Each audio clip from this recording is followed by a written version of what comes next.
Bonjour, Bonjour. bienvenue sur ACNAT, accompagnement naturel, avec Amandine Guyot, naturopathe et iridologue, masseuse, et je suis Ségolène Audrin, psychosomatothérapeute, praticienne en Chinetsang et enseignante de Qigong, Tantra et Sanziplan. Aujourd'hui, on se voit pour une première vidéo de présentation de la vision de la santé en lien avec l'expérience d'Amandine. Ouais. Et prochaine vidéo, ce sera mon tour. Voilà. Donc dans cette vidéo-là, je vais un peu plus parler de mon parcours et comment ça m'a pu me permettre de développer cette vision de la santé que j'ai aujourd'hui. Et puis dans une prochaine vidéo, c'est de toi dont on parlera, Ségolène.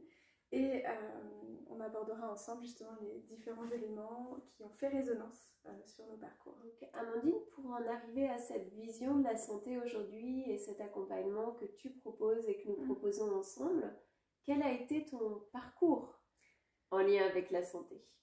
Mon parcours, il débute assez jeune en fait. Très jeune, j'ai voulu apporter du bien-être aux gens ou avoir un impact positif sur le bien-être des personnes. J'étais l'enfant qui massait à tout va à 8 ans, 10 ans. J'aimais faire ça. Et j'étais fascinée par deux choses principalement. La première, c'était l'univers de manière générale. Et la deuxième, c'était le corps humain. Je comprendrai bien plus tard qu'en fait les deux étaient étroitement liés finalement.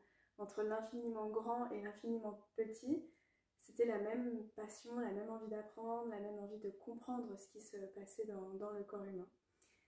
Et j'ai commencé par un parcours qui peut paraître curieux au départ. Je me suis lancée dans l'esthétique à 14 ans. J'étais vraiment animée par cette volonté d'être au contact du corps, de comprendre le corps humain, de participer à un bien-être de manière générale. Je pense que j'aurais entendu parler de la naturopathie à 15 ans, je me serais lancée dans la naturopathie. Mais à l'époque, c'était ça qui se rapprochait le plus de ce qui m'animait finalement.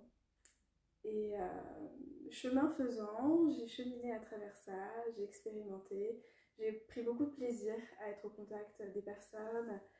Ce qui est bien avec l'esthétique, c'est qu'on est amené à voir régulièrement aussi les personnes, donc de participer à leur histoire, de comprendre ce qui se joue pour eux, de rendez-vous en rendez-vous. Et dans mes études, j'ai toujours été très passionnée d'apprendre le corps humain, la biologie. J'en avais jamais assez. Pour moi, c'était fascinant de comprendre les tenants et les aboutissants de comment le corps fonctionnait. C'était jamais fini et c'est jamais fini. Aujourd'hui, je continue encore d'essayer de comprendre plein de choses sur le corps humain. Et d'un moment, j'ai perçu les limites de ce métier-là, dans le sens où j'avais besoin de vraiment rentrer au cœur du sujet, de vraiment détricoter ce qui se passait réellement chez la personne et de ne pas s'en tenir à un bien-être temporaire, mais de vraiment plonger dans le cœur du sujet. Et c'est là où s'est présentée la naturopathie pour moi. Voilà, globalement, comment j'en suis arrivée à la naturopathie déjà.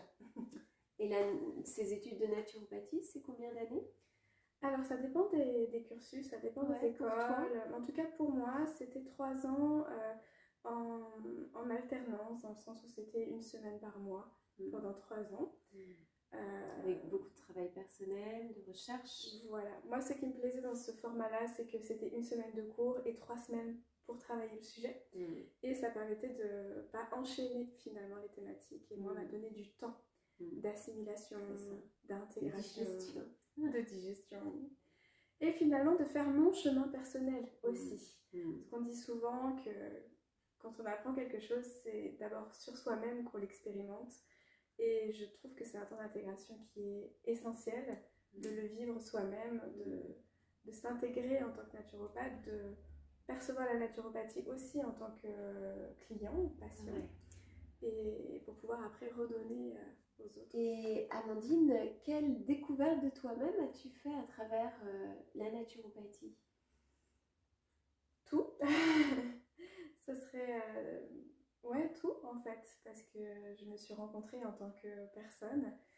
Déjà, ça m'a permis de retracer un peu mon histoire, d'où je venais, de ma naissance à la femme que j'étais au moment de commencer les études. Ça m'a permis de pacifier énormément de choses, ça m'a permis d'apporter la bienveillance pour moi-même, l'amour de moi-même, l'estime et d'aborder mon corps avec tout l'amour qu'il méritait et toute la compréhension qu'il méritait. Et puis, au fur et à mesure que la pratique s'intégrait, que les connaissances se développaient, j'ai eu à cœur de les utiliser comme outils dans la vie quotidienne, actuelle, présente, avec des phases très marquantes. Une des phases les plus marquantes étant celle où je suis devenue mère, et où tu as d'ailleurs participé à ce chemin. On se l'est dit déjà, mais on s'est rencontrés à travers ça aussi. À travers cette formation à la symptothermie sans diplôme. Voilà. Hein, dans un premier temps, dans le but de ne pas concevoir, donc contraception naturelle, le temps de l'intégrer. Oui. Et puis... Juste le temps de l'intégrer. Hein. C'est ça. Et puis changement d'intention pour conception naturelle consciente. C'est ça. Et c'est vrai que d'accéder à cet enjeu de naissance, de nouvelle vie, en conscience, grâce à ton enseignement, ça a été aussi révélateur de qui j'étais, de mon identité et notamment de mon identité maternelle, qui est très importante dans ma vie et dans mon parcours. Et voilà, ça m'a permis de me traduire et de trouver mon identité en fait, avec des outils que je peux désormais redistribuer, diffuser, soutenir au quotidien, dans mon cabinet, mais aussi dans mon entourage finalement. Donc en complément de tes études de naturopathie, tu as fait beaucoup de recherches personnelles et tu as également fait des formations complémentaires? Oui, j'ai fait des formations complémentaires en phytothérapie pour l'accompagnement de la femme sur toutes les étapes de sa vie. Moi particulièrement, je suis passionnée par la compréhension des analyses aussi, des analyses médicales qui peuvent avoir un intérêt aussi dans la prévention. Des choses où on peut plonger dans la pathologie et donc les analyses vont faire ressortir des pathologies de manière très nette.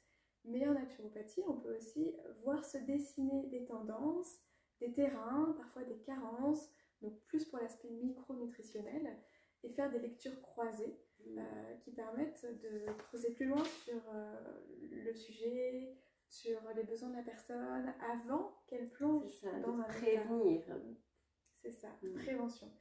Et c'est sûr que d'aborder des outils scientifiques, ça reste finalement des outils scientifiques, au service de la prévention et du bien-être dans la santé, je trouve que c'est hyper intéressant. Et moi, en tout cas, ça me passionne. De pouvoir avoir du concret aussi, des personnes qui ont besoin de voir du concret pour mieux comprendre leur terrain aussi. Ça donne des outils de compréhension et d'analyse hyper intéressantes.